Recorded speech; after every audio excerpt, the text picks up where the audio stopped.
I'll speak to you today about corruption in three parts. First, I'll define what is corruption because there is a lot of loose talk about what is corruption. And that word is used quite loosely even to cover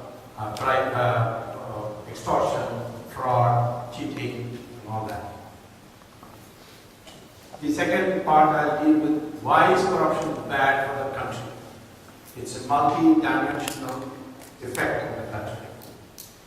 And finally, I'll briefly describe how we can cure ourselves, both in the short run and in the long run, of corruption. What is required to finish off corruption? Make it into you can always have little corruption, you can't eliminate 100%, doesn't matter. But in terms of these mega corruptions, they won't take place anymore.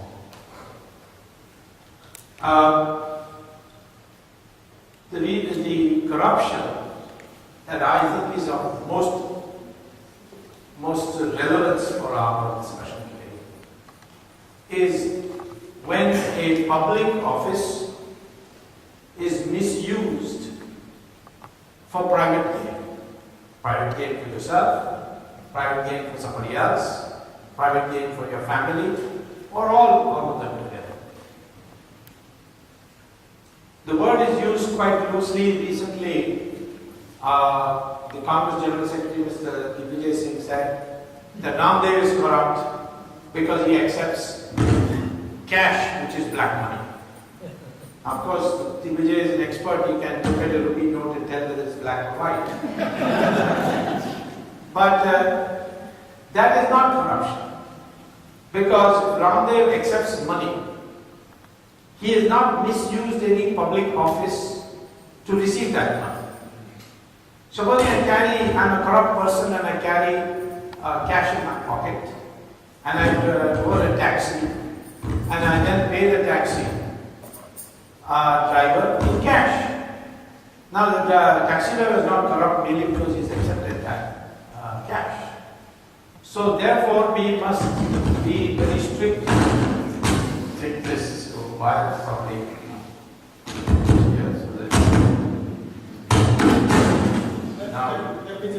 Now it's okay. Now I think okay. It's not out of this. Yeah, it does it again. So therefore we must work within that framework of looking at public office and decide whether the public office is misused. By that definition, the Transparency International places our country today at the 87th number in the list of countries in the decreasing descending order of cleanliness. The most clean nations are like New Zealand and Finland and so on. But the most corrupt nations are to the bottom. China is a little above us. It's about 74. China is also a very corrupt country. Of course, in the case of China, we don't know the extent of that corruption because it's not a free society like ours. We have a full-fledged regional office of the Transparency International in New Delhi, which has freedom to go and find out, interview people and take sample surveys. In China, there is no independent office of Transparency International. There is an NGO which functions inside the Tsinghua University campus under great personal threats, and that's how they are able to get some data. When India started websites, a lot of Indian people started websites. I paid a bribe. One website started becoming popular.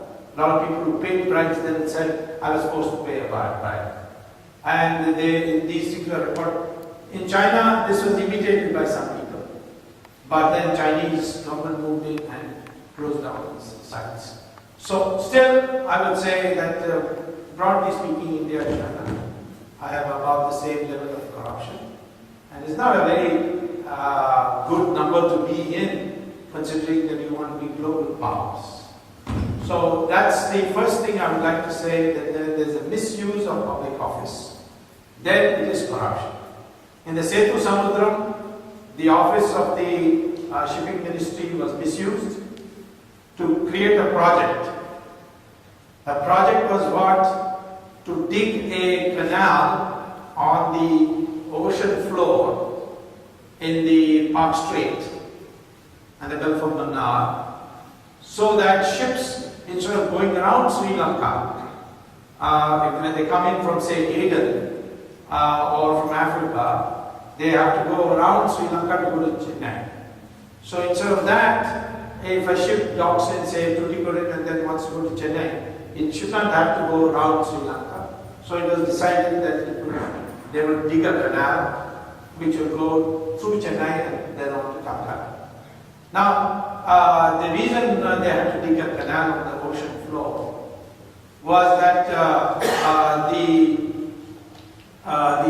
floor was too shallow. I mean, the water level was not enough. So if you bring a ship, it would sink into the ground, hit the ground, and therefore you had to build dig the canal in the ground.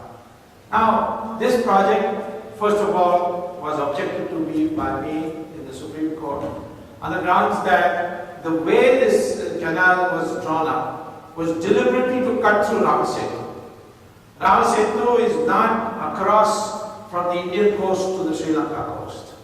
From the Indian coast to the middle of the Park Strait is an island called Rameshwaram Island, where you get where Rameshwaram, where the temple of Rameshwaram is. It ends in Dhanushkodi. And Dhanushkodi is where Ram did his puja, asking the waves, the water waves to part. He prayed to the Samudra Raja saying, please part the waves. This one. Get this. I think that's better.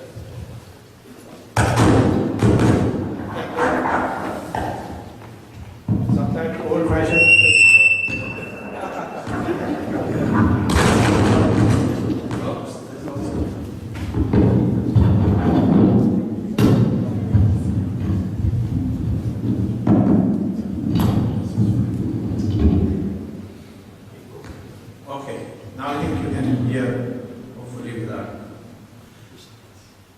So therefore they decided to dig 11 meters into the ocean bed, through the ocean bed. And in Dhanushkodi, Ram Setu starts. So up to Dhanushkodi from the Indian shores is about, close to about 25 kilometers.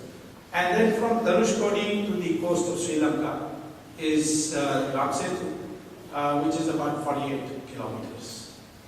Now, they could have constructed the canal to cut through the Rameshwaram Island instead of through Ram Setu. But they chose to cut deliberately because the DMK wanted to humiliate Ram.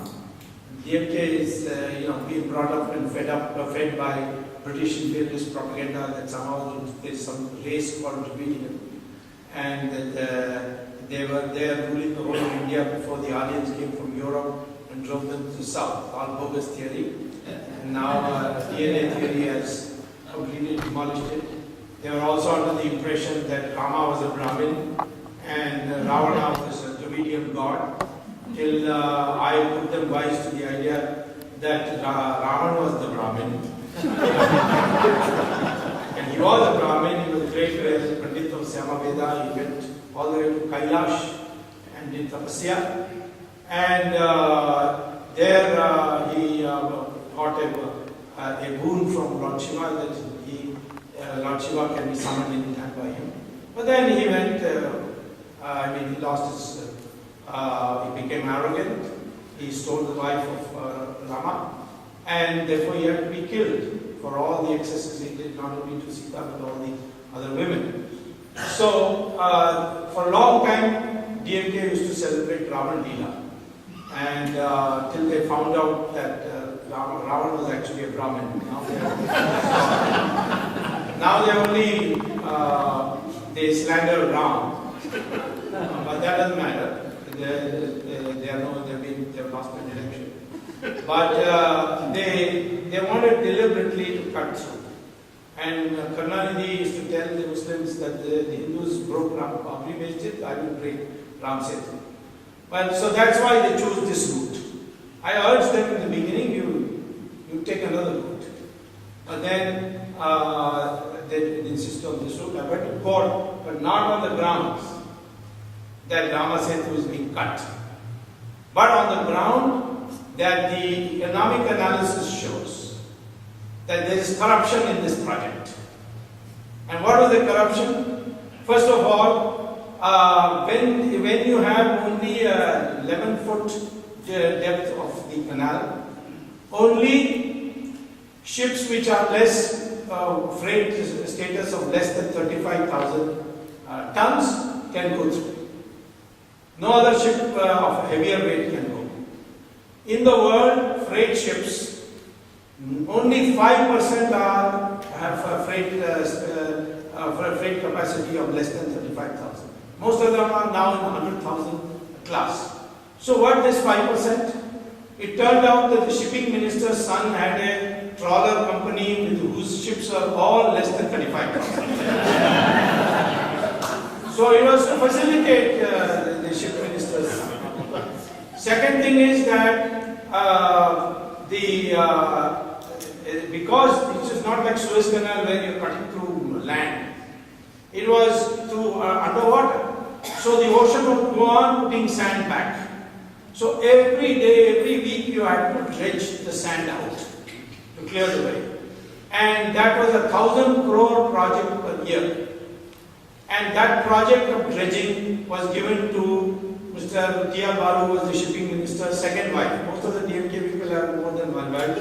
So they consider that their status symbol. And his second wife's son also had to be given a contract. So he was given the dredging contract. So I showed that it's not economically feasible. In fact, it was a cheaper project. Come to Tuticorin, build that as a modern container port, put a railway line from along the coast all the way to Calcutta, and from the harbour, the containers can be picked up by the train and taken, and it's much cheaper. I showed that calculation. And in the end also, I also said about Ram Setu, because there is a section in our Indian Penal Code which says that anything sacred, held to be sacred by the people, by a very substantial number of people, cannot be damaged without incurring a criminal offence, without committing a criminal offence. That's section 295 of the IPC. So I quoted that in the judge, before the Supreme Court judges, and that time the Chief Justice was Balakrishnan. He asked me, "Are you saying that you will file a case against me on this?" I said, "Not yet, because you have not yet ordered dismissal of my petition. If you order dismissal of my petition and then allow the Ram Setu to be cut, then I will say that you are also a party to this and file a case." I'm happy to say that he gave me a stay and ordered the government to find another route without cutting through the Ram Setu.